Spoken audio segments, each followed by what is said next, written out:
Jerome.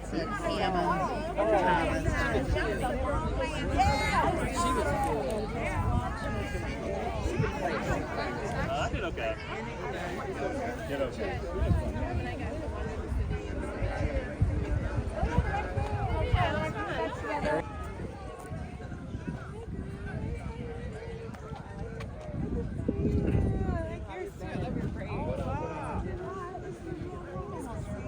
Last time I came, I was with her. That was like 15 years ago. She was teasing me. Yeah. Just got off the golf course. How'd you do? I just got here. Did you come in from where? Michigan, that's what I thought. Okay. Yeah. Okay. See, I didn't know.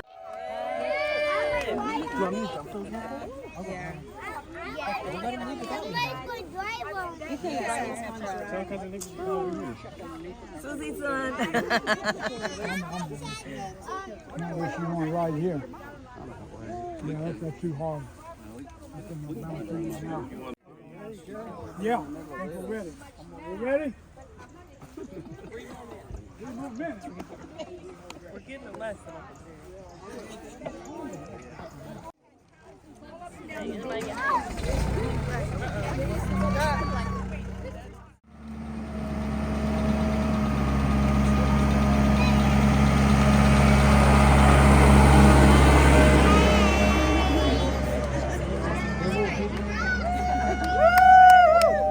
made it.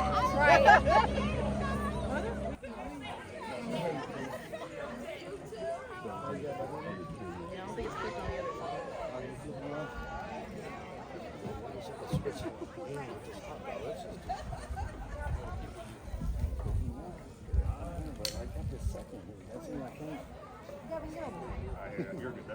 Are these good? Tommy looking good. Thanks, brother. A longer stick.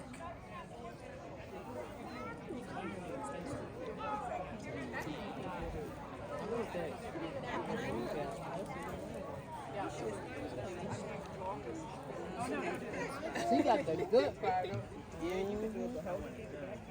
And we've got Miss Baltimore here. Sheila Baltimore Tignard. Sheila Baltimore Tignard. And she has come up with something that I think is a great thing for our kids that are associated with the group here.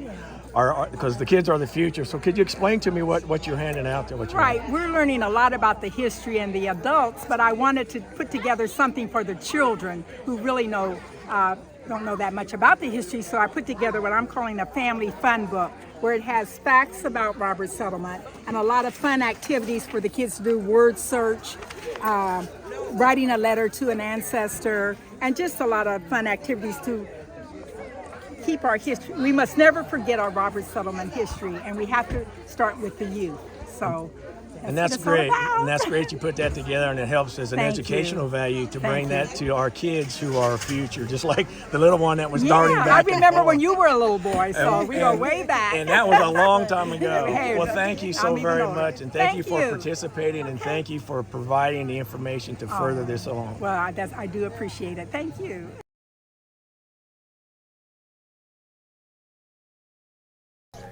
Okay, hey, we're here at the Robert Settlement on their century, 100 years of celebrating this, the genealogy of the settlement and the individuals that are represented here. We've got two stewards here, and I'll let them introduce themselves and kind of give you an insight and a little bit of information about what's happening. Okay. I'm Leslie Glover Davis, and I'm a native of Hamilton County, and I'm sort of curator or caretaker of this genealogy at the moment, along with Brian Williams. We kind of work together. We try to answer questions as people come here and connect the dots for them. The genealogy is the centerpiece of our heritage, and so we can never lose that. So we just try to educate as much as we can about our history, and then attempt to preserve it and share as much as we can. Brian? Yeah, I'm Brian Williams. I'm originally from Kokomo, Indiana. I'm a resident of Hamilton County. I've had the pleasure of working with Leslie for some years now. She helped put me on the path of making sure I understood my history.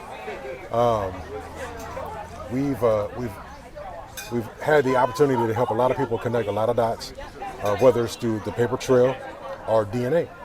And it's been very interesting to see how far it's expanded. There's so many people here from all walks of life, and we're all bound by one common thing: we're Roberts Settlement's descendants. So we're happy to be here, and we're happy to answer any questions that people have. So what we've done is we kind of wanted to put this together. We're going to have a link to the channel so that you can go through and you can pick up and get a hold of these folks, the information there. And if you want to do anything, Ancestry.com or do that. If you want to plug in some pieces or have some pieces of the puzzle that you don't have, they have a treasure trove of information from the books. They also have a lineage posters up there to kind of divide the family to see who's who and where. So I want to applaud them for doing that and having the information and the knowledge to pass out there. So.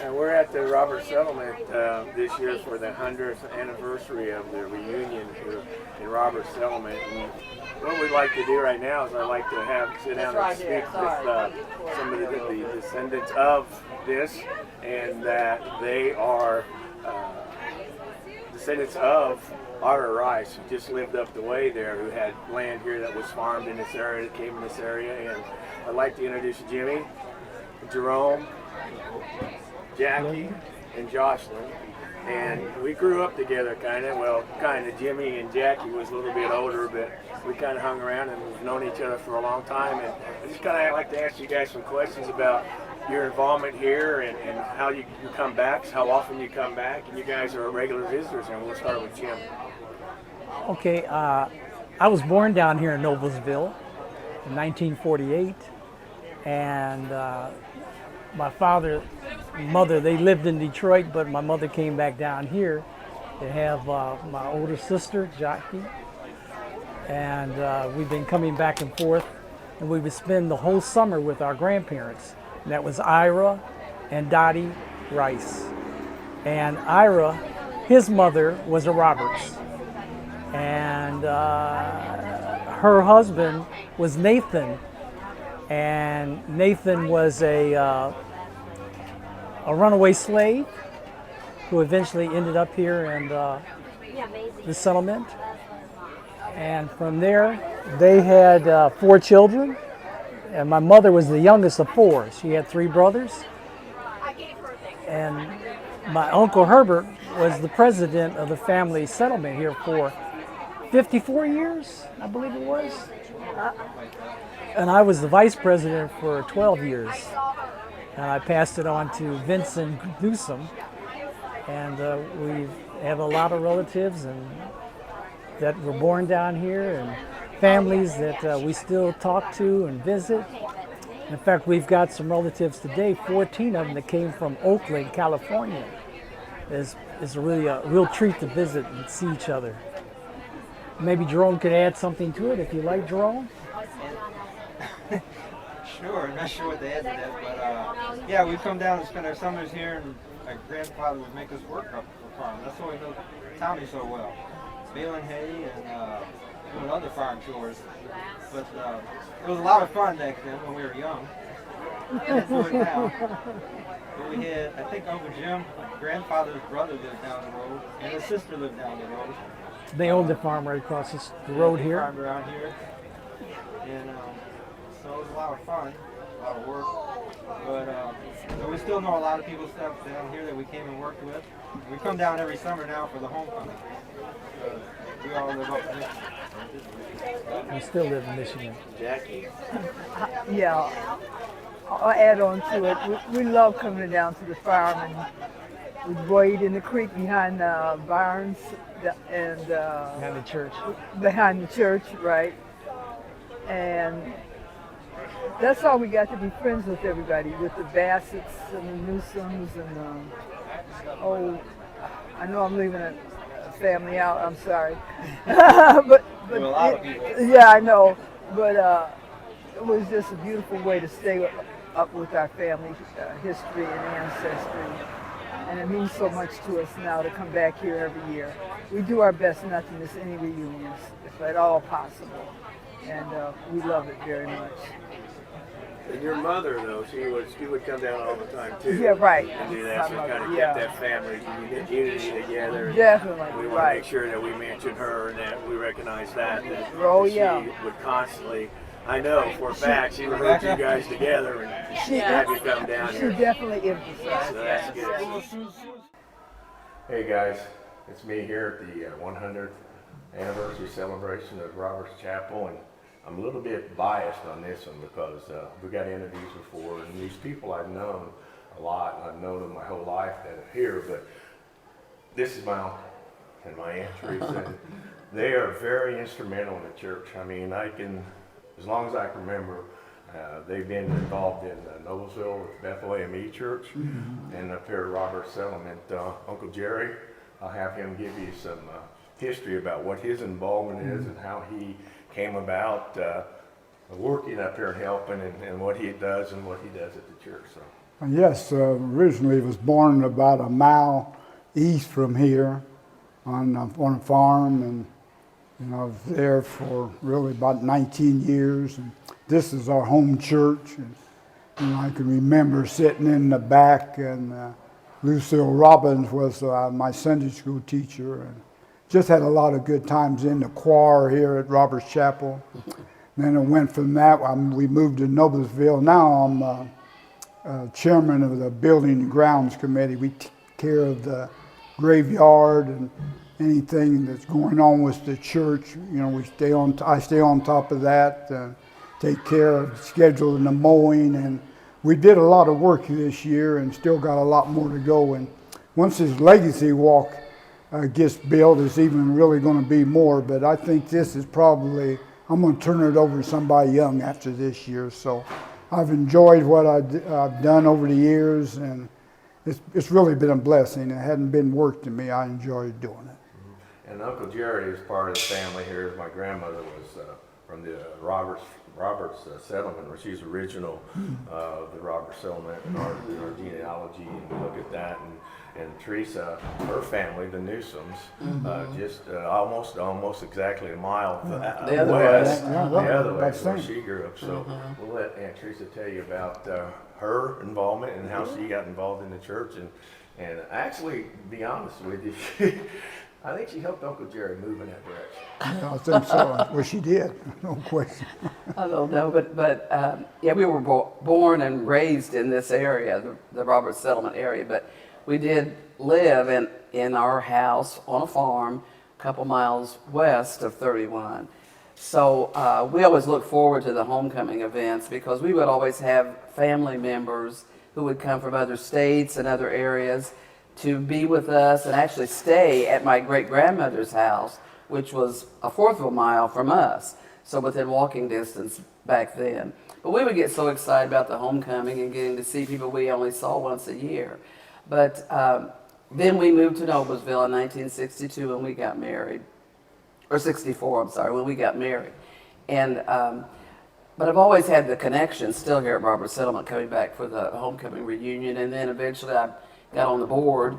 So I'm kind of like Jerry, I don't have a assignment per se on the grounds or anything like that. But this year I was in charge of the caterer, so hopefully everyone liked the food, and so I was happy to be able to do that, provide that assistance to them. But I think she's selling herself short too in that regard. She's on the choir, been in the choir as much as I remember. Again, I don't get down here often, but when I do, I always make it a point to try to visit with him and see him if I can catch Uncle Jerry. If he's not out on the golf course, or if he's not busy helping out or doing something, and always volunteering. So I want to just take this time to kind of give you a little bit of brief history of who's involved and what they did and how they've gone about their business, helping this thing be what it has been. And it was very successful, and I appreciate you guys taking the time to give this little short, brief history of your involvement here. So well, I appreciate you and Amy too. I always asked about you and proud of you both. We really are. Well, that means a lot. So thank you much, and hope you enjoy the interview. My memories of Robert Settlement are intense. As a child, we would often come here for church activities. That's where we made our friends.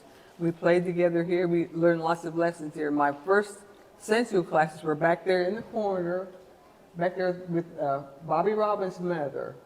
And Carolyn Duval was back there. Tommy's brothers and sisters were back there. Tommy's uncles and aunts were back there. We had lessons that we learned from Lucille, and we took all the lessons that she gave us to heart. I also was able to play the piano here at Robert Settlement many years ago. We had a youth choir that we had at that time. Also, Carolyn Bond Duval's mother, Jen Duval, taught all of us ceramics. And in fact, I would ride my bicycle down to her house for my ceramics lessons. And I still have some ceramics I made in her classes like about 60 years ago. Since that time, we come back to the homecoming every year and see all our friends, glad to see all our friends again. And so happy to see the friends and their children and their grandchildren. And it's just a good time. And so many of the kids have gone on to many places, but they all come back home. And I so appreciate that. And good. And she also, Noblesville with Bethlehem E Church there, active in the church. And by the way, this is Aunt Teresa's sister, part of that family. And Floyd? Well, I am married into the family, and it's been an honor to see such a proud group of people.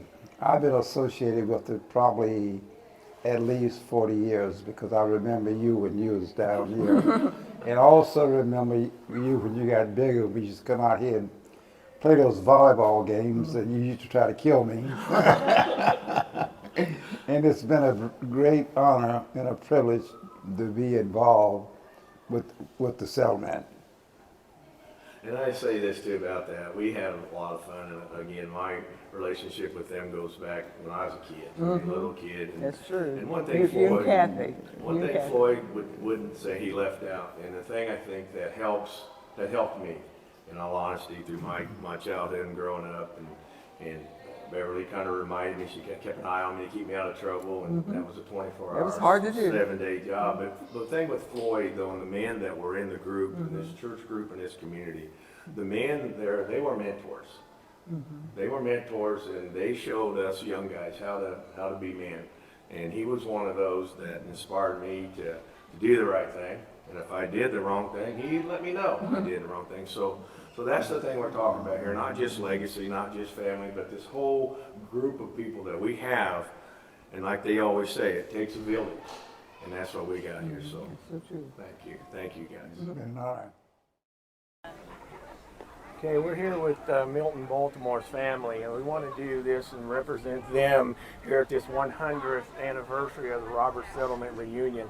And what we're going to do is we're going to ask them to give a little speech about what's happening and how they feel about coming here. So we're going to start with the elder statesman down here. He's going to give you some information on why he comes. Good afternoon, good morning. My name is Robert Baltimore. I'm the oldest son of Milton Baltimore Jr. Milton Baltimore Jr. is the fifth generation descendant of Elijah Roberts, who founded Robert Settlement back in I don't know the year, 1830s. Elijah Roberts he was a free man of color who came from North Carolina with his brothers and sisters, and they migrated to Ohio, settled here in Indiana, and Elijah Roberts farmed this land and passed it on to his children. He had 11 children. Not all of them stayed here in Indiana, but my family is a descendant from Elijah Roberts' first son. His first son is named Peter Roberts. Peter Roberts had one daughter, Almary Roberts, my great-grandmother. She had 4 children. Pauline Baltimore is my grandmother, and then Melton Baltimore, and then me. So my generation is the 6th generation that comes here to Indiana to have a family reunion to honor Elijah Roberts. So we are people of color, all different colors. We have Indian, white, black, Irish in our family, and we come together to celebrate every year. This is our 100th year that we're having our celebration this year, and we've come from slavery to officers in the military, and I would like to pass this on to my brother, Dennis. And I'm not going to take anything away from everyone else's accomplishments, but I want him to talk, and I'm going to build it up a little bit because he is a colonel in the United States Army, and he has worked his way up from, I would say, the bottom, right, like we all have. That's and correct. Worked his way up to the top. And I just want to say that, and for these kids here that are part of this settlement and part of this, we came here and we landed on a free land. We came here as free people. And for us to be able to go out in the world and to achieve the things that we achieve, it's possible. And he's living proof of it. So go ahead and give us a little idea about you, how you got your involvement here. Hey, thank you very much. So let me introduce my wife first. My wife is she's the mother of these 4 beautiful children, and my brother was very eloquent in giving the facts and the history. I'm gonna give you a little bit of the feeling, okay? As Tommy said, I'm full bird colonel in the United States Army, getting ready to wrap up my career, but I wouldn't be here if it wasn't for my descendants and the people we stand on the shoulders of. Neither would my brother. I'll just tell you, I've been coming up here my whole life, born and raised in Indiana. Started as a private. My father was a Marine. My uncle was really the person who started all this. He was a Montford Point Marine. Marines were the last service to integrate. They were segregated until I think the late 40s, early 50s. I believe. And so my uncle, who was raised here by Almary Wallace, he actually lived up here. He joined the Army first. A lot of people don't know that. At age of, I think it was 14, he ran away, joined the Army at 14, went to Tuskegee, went up to Grissom. They were getting ready to send him overseas, but somebody said, hey, he's under 18, we got to ship him back. So he came back begrudgingly because he wanted to serve. And so probably 6 months later, he joined the Marines. Became a Montford Point Marine, which is the place where the Black Marines went. He served overseas in Japan. He was there as a military policeman at age of 16, younger than this man right here, young man here. So I'd hear that story and I'd see my Uncle Tommy, and I think that's what drove my father to be a Marine. He joined and served. He was in Japan as well. Lived there for almost 2 years, Mount Fuji, right post-Korean War. Because of those gentlemen, I'm sure, and my father talked him into joining the Army and got his start in the military. The military's been great for our family, but I'd hear these stories, and so when I turned 17, my father, I went down to the recruiting station on Ohio Street in Indianapolis. I went into the Marine recruiting station, decided to be a Marine like my old man. Called Dad up. Dad said, come home, son. Well, I said, Dad, I need you to sign these papers so I can join the Marines. Come home. This was in 1992. Dad had other thoughts for me. He had other plans for me. Got home. It was a Friday. I stayed at home at night. I was like, what's going on, Dad? You're not going to talk to me about joining and all this? He didn't say a word. Next morning, there was an Army National Guard recruiter in our front room because his focus was on education. Being the educator he was big about college, big about education. Again, foresight. He had a plan for me. And fast forward, many years later, I have more overseas time than him and my uncle. Deployed 3 times and made a career of it, made it to colonel. But again, what I said, it's about our ancestry, our family, those who we stood on the shoulders of. You see in this cemetery here, a lot of people that struggled, sacrificed, and gave their lives for this family, for this country. And they embody what this country is all about: freedom, the ability to pull yourself up, the ability to succeed. and just the love of this country is, I think, is what this settlement's about. This embodies everything that's good with this country. So if they can do it, and we can do it, then those out there, anybody in this country that's blessed to be here, can do it as well. So thank you very much. Well said, and that means that comes from this upbringing that we have.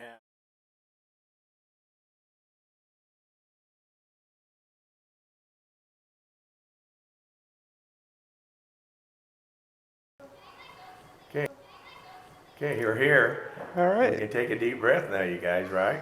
That's right. Yes. Exhale. I finally round them up, and I actually round them up, and I got them together. And we want to do this, and this is going to be an interview with Brian and Lavella.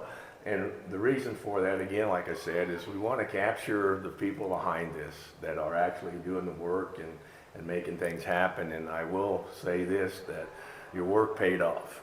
It was fantastic. The 100th celebration turned out really well. As you stated earlier, that we had more people here, and the church was packed today on services, and this is the last day.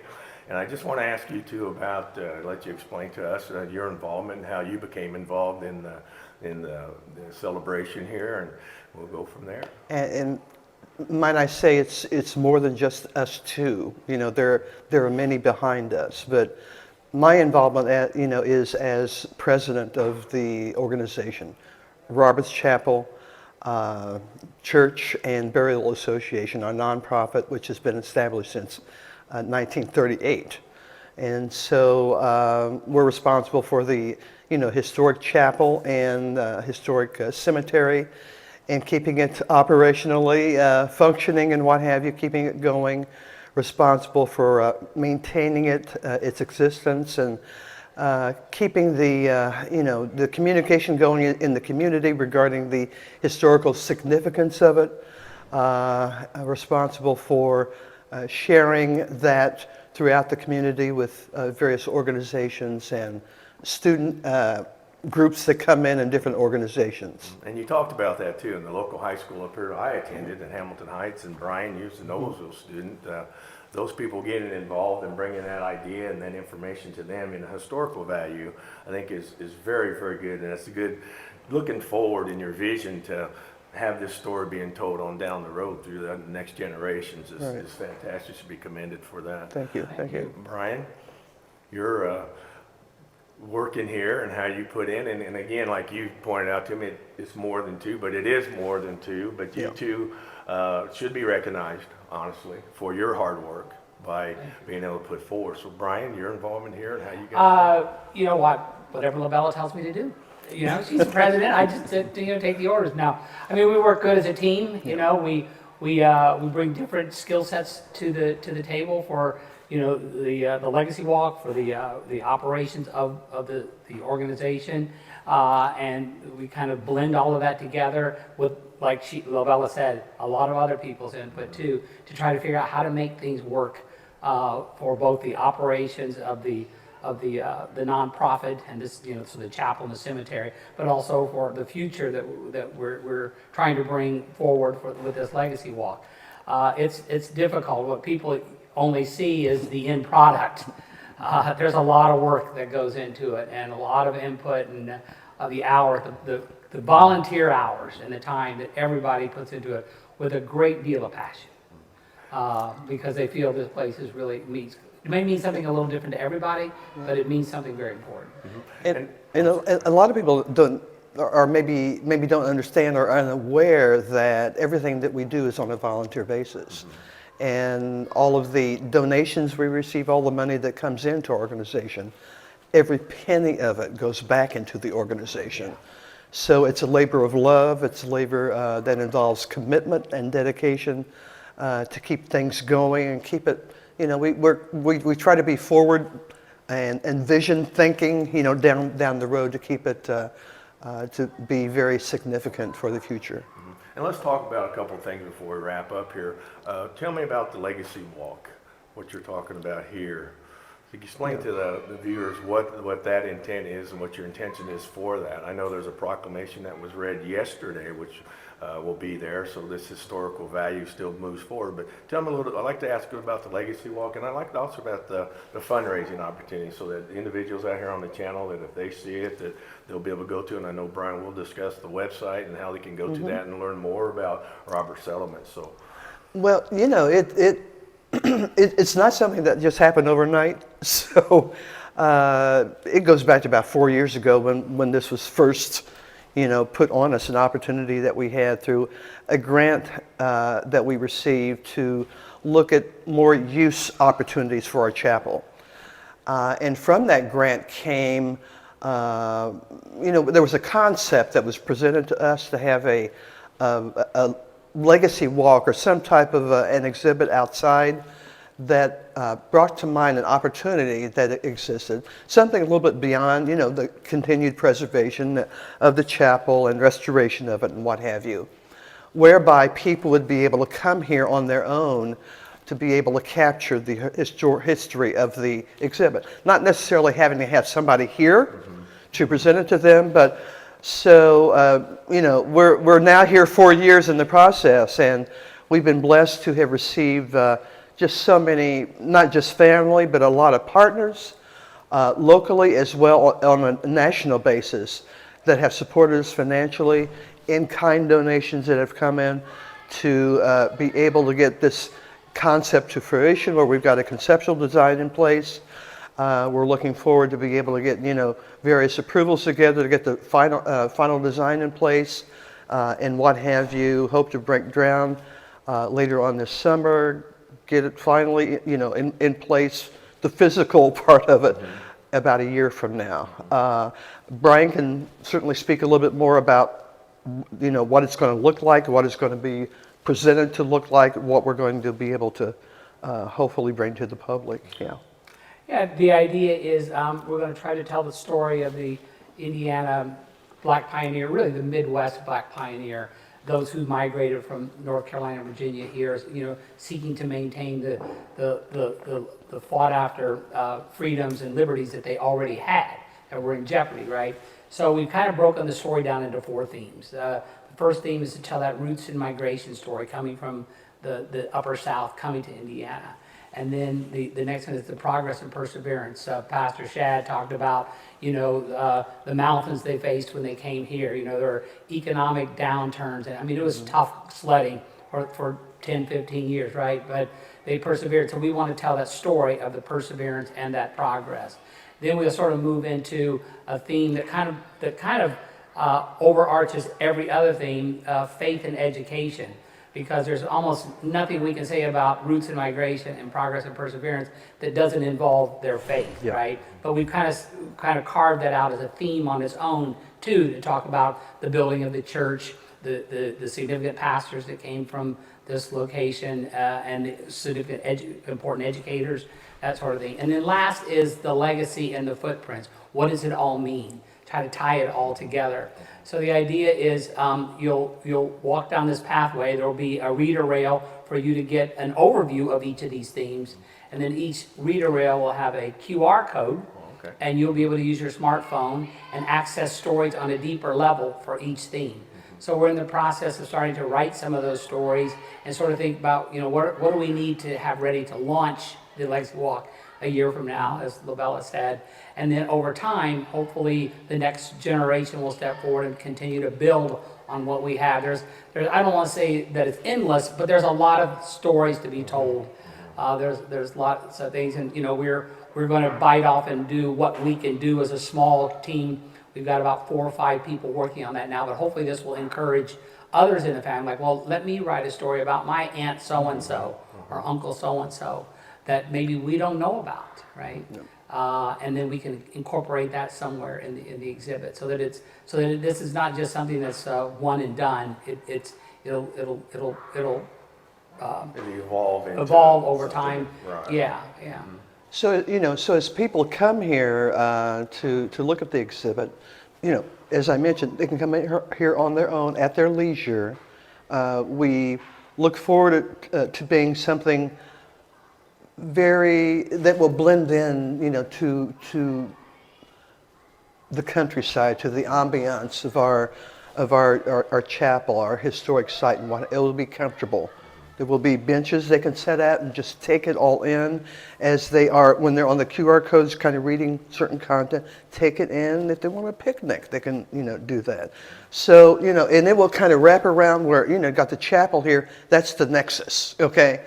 Kind of wrap it around the chapel and what have. Take their time and take it all in. The exhibit's been designed really where it orients you toward the chapel and in the back toward the cemetery, so that you'll always remember kind of why you're here to experience this. It really is about this not just this place here, but this whole community. But this is what we have that still remains of it, right? The physical embodiment, right? So people will always be able to think about this in some context when they're experiencing the Legacy Walk. And we know from what people tell us that a lot of folks come up here just to walk around and enjoy the beautiful country setting. So now they've got a place that'll, you know, provide them, you know, opportunity to sort of just sit down, take it in, as Lavella said, have a picnic, and really, you know, appreciate what this history is all about. With the evolution of technology too, and how you guys are approaching that's great. I mean, what you're talking about. So in that process too, where you're talking about self-funding and the funding, you know, where can someone go and look at? I know you have a website. If you want to give that website out and that information to learn more about the settlement here and to get that out and utilize that technology. RobertsSettlement.org. Just go there. There is a lot of content on there, and to certainly, you know, people will be able to keep up to date on what's happening every step of the way. And also, please go to our Facebook.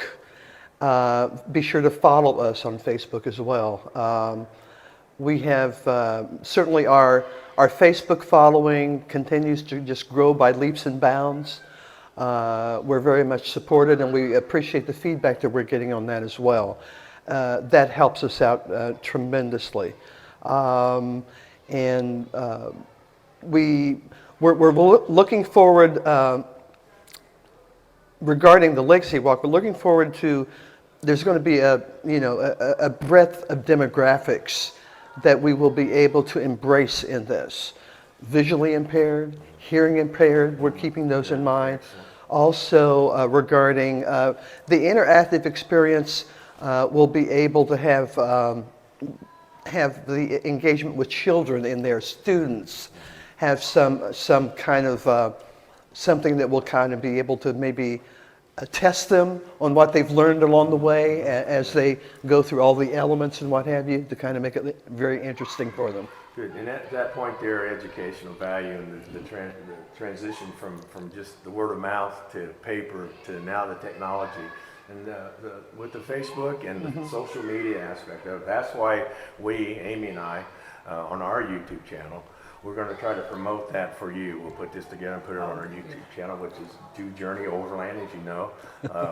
Brian's going to put a link on their website to that channel so you can pull that out. And we'll also have this video put together over the last 2 or 3 days. And Great. We'll put that on their channel. They're welcome to have that without our moniker on there, but that's why I wanted to do it. And being a resident of here and growing up here and knowing these folks forever, honestly, from childhood on up, especially Brian and Lavella, that's what I want to do. And hopefully that's our part of the contribution to furthering the information and the knowledge of those folks. So Thank you very much. Thank you guys for your time, and I appreciate you. And hey. Yeah, exactly. Thank you. Thank you, Tommy.